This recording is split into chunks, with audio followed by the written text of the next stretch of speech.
Historique, c'est donc le moment de revoir nos manuels d'histoire. 1922-1992, l'URSS n'aura vécu que 70 ans. Stéphane Magny rappelle. L'égalité.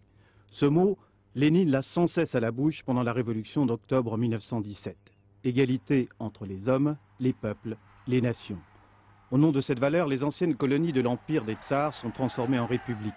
Et ces républiques sont rassemblées en un traité d'union en 1922 qui deviendra Constitution socialiste soviétique en 1924.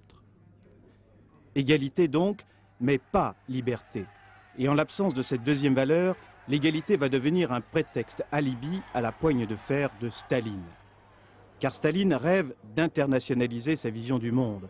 Et la Deuxième Guerre mondiale lui permet d'annexer dans l'Union les 3 républiques baltes, la moitié de la Roumanie et de la Pologne.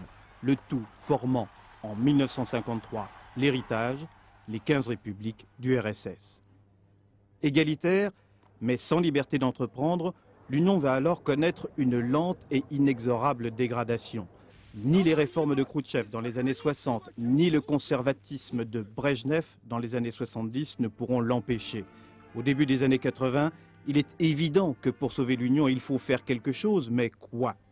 C'est Gorbatchev qui va tenter l'impossible et stupéfier le monde, car son chef-d'œuvre, c'est son échec.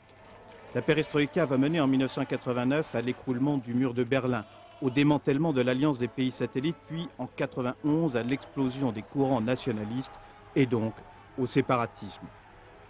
Mais surtout, le putsch raté d'août dernier fait comprendre aux soviétiques que le retour en arrière n'est plus possible, que l'homme du renouveau, c'est en fait Yeltsin et que lui veut mettre en place les réformes économiques dont Gorbatchev a été incapable.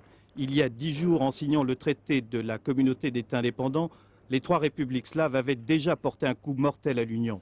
Le 31 décembre prochain, cette mort sera officielle, l'ex-empire ne sera plus égalitaire mais libre. Pour faire quoi ?